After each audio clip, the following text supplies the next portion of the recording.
Have you ever beaten a level in a game and think, man, I can do so much better? Whether it's a rhythm shooter, a precision platformer, or any other game that has a repeatable level, there's something often in games that push us to replay them. And I want Lumina Rush to have that. So I'm looking to answer what makes a game replayable. Now, there are so many games out there that are replayable, but in my opinion, replayability in games can be broken into two main elements: skill and chance. Games like roguelikes usually have an element of this chance/randomness. The chance for a rare card or ability to be given to a player in that run pushes that game's replayability. I'm not saying that there isn't skill in those games, but more that it's a beautiful combination of both skill and chance. I love roguelikes, but my game Lumina Rush isn't like those. There is no chance, so it's mainly based on skill. So I'll be taking a look at other games that are mainly focused on skill. Games like Super Meat Boy, Neon White, and Ultrakill. There are about 5 different things that I really think that make a game really good at being replayable.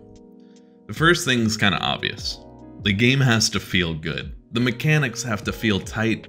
You have to enjoy playing the game. Luckily, I really think Lumina Rush has that.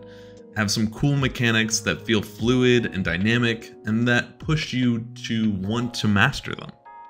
The second thing is also another obvious one. Make levels that don't suck. So I could take an entire video talking about level design, and I eventually will, and I'm still learning a lot about level design. But the core takeaway is if you have a bad level, players aren't going to want to replay that level. They're going to want to avoid it at all costs. The third thing is give them a score. Giving players a score, a rank, a medal is massive in these games. What for just a level, when they can attribute some type of achievement to doing that level in a certain way, they get rewarded. Lumina Rush has 4 ranks for each level. Bronze for simply just beating it, and then silver, gold, and plat are all time-based. The fourth thing is be able to watch it back. One of my favorite things in Super Meat Boy is when you beat a level, you immediately start rewatching it. It's incredible to see every place you've died, but also incredibly insightful to figure out where you haven't tried, what you haven't tried to pull off. In Lumina Rush, I've incorporated a replay system, and it plays after every level.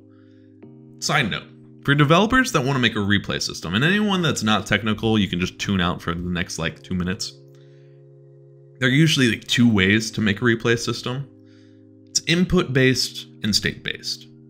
Input-based is where you capture the exact moment when the player inputs an action, whether that's jump or boost. State-based is where you capture every position and rotation of everything that you want to capture or be able to replay. Now, if you're thinking the input-based one sounds a lot better, you'd be 100% right, because you have to store significantly less data. But Unity, the game engine I'm working in, is a non-deterministic physics engine, which is really frustrating because this means applying the input at the exact moment won't give you the same result every time, which is wild to me. And you could watch other YouTube videos that explain this and make a lot more sense, but at the end of the day, I had 2 options. I could either switch everything over to a new game engine, or make it state-based. And I went state-based. I'm sorry, Sasha.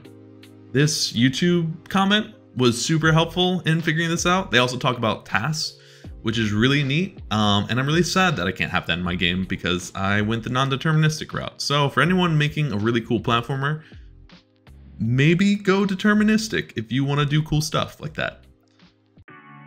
And my 5th and final note is make it competitive.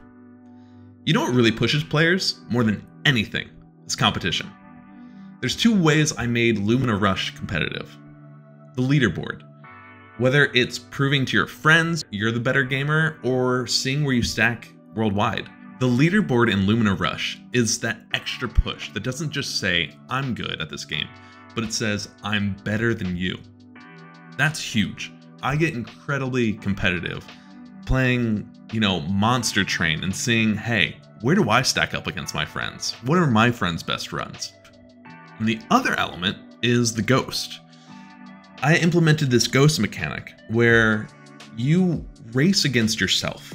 Very similar to a time trial in a racing game.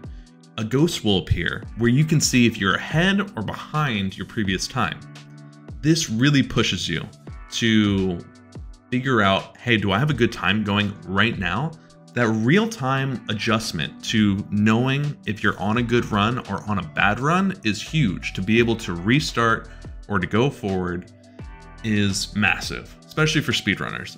I also added this red door effect that at the end signals once the ghost has reached the end before you. This helps players be able to, once they immediately see that red door, they know they have a worse time than their best time.